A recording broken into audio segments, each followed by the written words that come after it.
Is anxiety linked to gut health? Chances are, if you're dealing with bizarre, mysterious physical symptoms, repeat panic attacks, scary, intrusive thoughts, depersonalization, derealization, you might be trying to figure out what to do to overcome this. You might have gone to your doctors, they say everything is fine.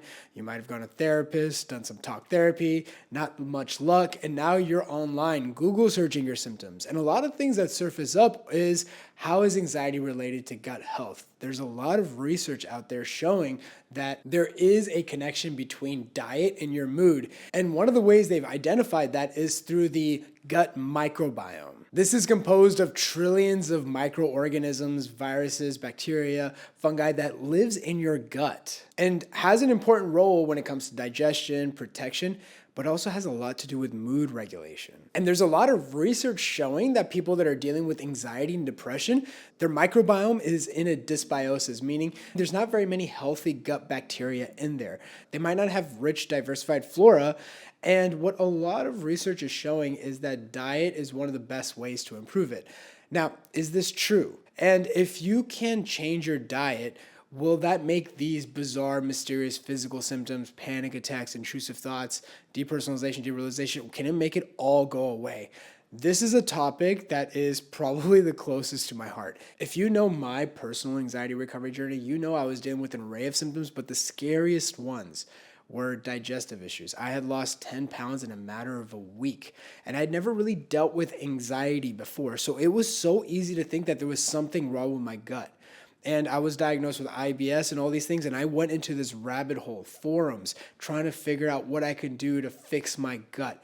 And I spent so much money trying to identify what's going on. And as we've been helping people overcome their symptoms that have gone through similar stories, we see a pattern. And I really want to break down this topic of, is anxiety linked to gut health? Because it's a little bit more nuanced than what you see online. So with that said, let's get started. So over the last few years, even when I was going through my anxiety recovery almost like 10 years ago, there was this huge explosion of research around the gut microbiome and really how it affects mood regulation. They started noticing that people with certain mental health disorder or mood disorders had a very different type of microbiome than somebody that was considered healthy. And it turns out these organisms have a crucial role in your bodily functions. This has a lot to do with digestion, immune function, and even the synthesis of vitamins and neurotransmitters. So this all happens in the gut. In fact, your nervous system has a separate nervous system in the gut called the enteric nervous system. So you have the central nervous system, which is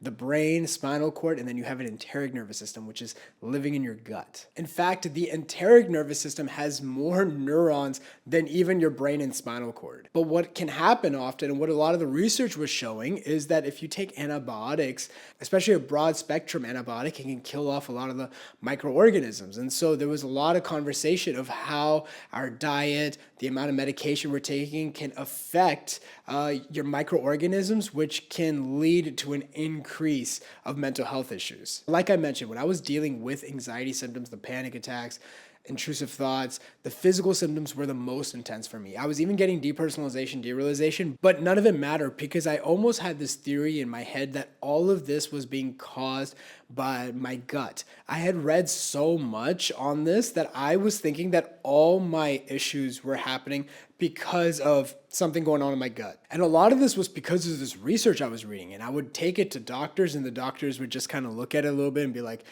yeah, you just have anxiety. Sorry, all we can do is medication for you, and we can refer you to a therapist. And I almost became neurotic in this notion of I need to fix my gut. I went to chiropractors, I went to naturopaths. I was taking so many supplements trying to heal my gut. I did these candida tests trying to figure it out. I went into this rabbit hole of leaky gut. And the most intense part was that I began changing up my diet and I started going more and more extreme. Now, this was really difficult for me because I recognized that diets, everybody has their own opinion of diets.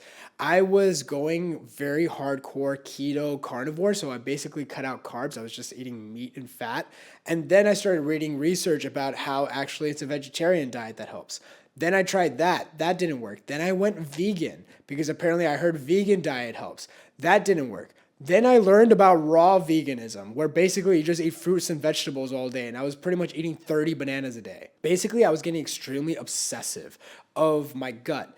And the hard part to digest out of all of this was the fact that even though I was doing all this, and yes, I was feeling a little bit better, my anxiety symptoms were still there. And the reason why I wanted to make this video is because I see a lot of anxiety sufferers go that route as well. A lot of times people get stuck in the anxiety cycle depending on who they go to. So if you're dealing with anxiety, you go to a nutritionist, they're gonna say change up your diet. You're gonna go to a personal trainer, they're gonna say work out for your anxiety. You go to a doctor, they're gonna say medication. You're gonna go to a therapist, they're gonna say talk therapy or CBT or ACT. And you're just like, I just wanna get better. I don't care about the modality, right? If you go to an acupuncturist, they're gonna tell you acupuncture helps with anxiety. And so a lot of people get stuck in this rabbit hole of recovery based on who they go to. It's this weird conundrum where the cure to your anxiety is the specialty that the specialist you go to. So if you go to a dietitian, they're going to change your diet. If you go to an acupuncturist, they'll do that. If you go to a doctor, they'll give meds. And so then this idea becomes, do I need to do all these things? Because when I was going through the recovery journey, I did it all. I was changing my diet. I was exercising more. I was taking medication. I was going into talk therapy. I was doing all these things. All these things I never had to deal with before I fell into the cycle. I was doing all these things and I was still experiencing symptoms. I even went the supplementation route and I took so many supplements. I tried to do whatever I could. I was drinking beef broth. I was doing everything to fix my lining and it wasn't working. So if this resonates with you, you might be trying to figure out what's going on. Is there a connection between the gut and mood disorders or anxiety? Well, the research shows without a doubt it is. However, what happened with me is that I was always somebody that ate relatively healthy. I was in my 20s, so maybe I ate a little bit more out, but because I was younger. But overall, I wouldn't say I was like an unhealthy person. My mom was really big on nutrition and made sure we had like the best, cleanest food. We weren't allowed to have sodas in the house growing up. We stayed away from processed food. And so for me, it was also very hard to grasp because sure, maybe I, ate out a bit in college because I was living by myself and, you're in college. It's, who doesn't do that? It didn't make sense that affected my gut. But because I was dealing with so many digestive issues, I was dealing with a lot of other symptoms, right? I was dealing with the dizziness, the palpitations. I was getting vertigo. I was getting the panic attacks. But the digestive issues were so intense that I kept thinking that it was the digestive problems that was the root cause of all of this. I also had this notion in my head that I didn't want it to be anxiety because if it was anxiety, then I had this idea that it was always something I was going to deal with because isn't anxiety an emotion? And so the first thing to understand, first and foremost, is that what you're really dealing with is your nervous system becoming sensitized. Diet and exercise can help. And in fact, that's something you should be doing for life anyway. But what happens when you were like me, when you started going more extreme, when you were basically becoming a raw vegan? Nothing against raw vegans, but I was doing the most intense things. I was basically doing anything to make these symptoms go away. I just wanted to use whatever it was as a shield from feeling my symptoms. And so I want to give you some practical steps if you're dealing with the same thing. Number one, diet, exercise, absolutely. These are life decisions. You should be focusing on making sure that you have a healthy quality of life. So what I would say is focus on diet and exercise to the degree of your health. You're not focusing on diet and exercise for your anxiety. You're doing it because you want a healthy lifestyle. You want longevity. You want to not be sick. So you want to do things where your body and mind feel good. However, there is a degree where you have to recognize that what you might be dealing with, if you've done these things and you're still dealing with a lot of symptoms, that you're dealing with a sensitized nervous system. Basically, what this means is that your nervous system has hit a peak, what we call a stress threshold. And when that happens, your nervous system becomes very sensitive as a way to respond to potential threats. Think about it this way. You were dealing with work stressors, maybe there was some relationship issues, maybe there's a family thing, maybe it was a medical crisis that resolved itself, and you ended up having a panic attack. Now, you had a panic attack and you didn't even know it was a panic attack. You might have thought you were going to die. Well, what happens is after the panic attack ends, your nervous system becomes very sensitive. Your nervous system is basically saying, hey, Shaan saw a threat, whatever that threat is. Your nervous system doesn't know what's a real threat and what's not. It looks at you. And if you are responding in fear or you're scared of something, your nervous system is going to say there's a threat. So what we're going to do is we're going to become very sensitive in case a threat threat occurs or a threat shows up. Now, what happens is that there are physiological changes, and what people start experiencing are symptoms. They might start experiencing heart palpitations even when they're sitting down. They might feel disconnected. They might have vision changes. They'll have an array of symptoms. And because they don't know what's going on, because there is no tiger, they start panicking. It's natural to think there's something physically wrong. This is where they start going to ERs. This is where they start going to doctors. But basically, essentially what's happened is that your nervous system has become sensitized. Now, if you want to know more about how to overcome sensitization, really learn to desensitize your nervous system so that these symptoms go away long term, you can join the Anxiety Recovery Jumpstart program. Basically, if you're trying to figure all this out by yourself, but you want a more systemized, streamlined way to overcome this, you can check out Jumpstart, and there you get the desensitization blueprint. It really shows you how to respond to your symptoms so you can begin desensitizing it, what's keeping your symptoms alive, and you get structured content where I break down how to focus on recovery, and it's more of a structured pathway rather than watching these YouTube videos that might seem a little bit fragmented. This is a great place to start. And if you're wanting direct guidance on it, pay attention. I'll tell you how to do that later on in the video. Now, the last thing I'll mention is really my opinion, my take on all this stuff, because it is true that there is a lot of legitimacy and there's a lot of research showing without a doubt, without any dispute,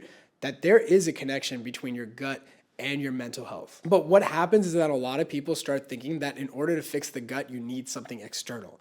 And there's nothing wrong with that. I do think diet is a huge component, but I don't think that's enough. And so what ended up happening with me, who doesn't deal with these symptoms anymore, who doesn't have digestive issues, who can still technically eat whatever he wants. I'm a little bit older, so, maybe not like I used to when I was in my 20s, but still digestive issues is not an issue for me. Now I can gain weight really easy. I just look at food and I'll gain weight. And as we've been helping people overcome their digestive issues as well caused by anxiety, here's what I found. Diet is good, and having healthy lifestyles is good for longevity. It's something that you should be focusing on for your overall quality of health. But once you've done these things, what's going to make the biggest difference is desensitizing your nervous system. As you learn how to respond to your nervous system, what I actually found is that the gut microbiome resolved itself. As I went from this sympathetic fight or flight mode to like more of a parasympathetic rest and digest, my microbiome adjusted along the way. When I was dealing with anxiety, I couldn't even absorb food. It was just like the food, my body wasn't even digesting any of the food. And so a big part of it was just because my body was just in this fight or flight mode. As I learned how to respond, as I learned how to desensitize, the microbiome fixed itself. Now, I want you to be very aware of this either or strategy, this idea that somehow is it diet or nutrition or is it nervous system sensitization? In this game, there's no either or. It's always and. So it's both. So make sure to evaluate where you are. What is your diet? What is your nutrition? What is your lifestyle? Are there ways you can improve it that focus on overall health? As you're doing that, the principles of recovery, learning how to desensitize your nervous system, can happen at the same time. It's not like you need to do one first and then the other.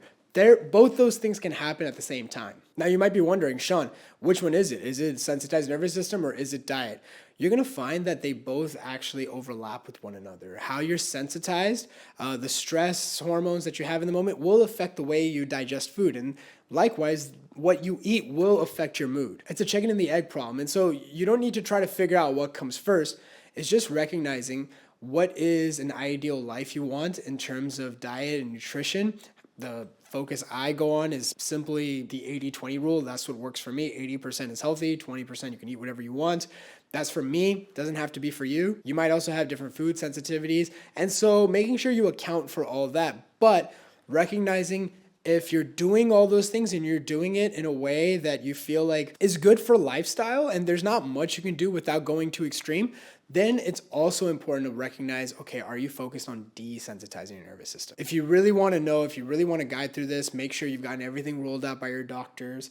You can work with nutritionists. You can, make sure you do some like food allergy tests, and you can try that route. I did all that stuff, and for me personally, I changed all those things, and I was still experiencing symptoms. If you do those things and you find relief, great. This video is kind of pointless for you. But if you've been doing those things and you feel a little bit stuck, then I would highly recommend also reviewing how to desensitize your nervous system. So there's a bunch of resources down below. You can also apply for mentorship with my team where you can get direct guidance and we can guide you through the recovery journey. Just make sure you've gotten everything rolled out by your doctor. You've tried all these things and the stuff that I've been preaching, you've been applying it and it's been getting you results, you can have a call with us. We can see if the mentorship's a good fit, and we can help you get to long-term freedom so that you no longer have these symptoms. I hope this video helps, and I'll see you in the next one.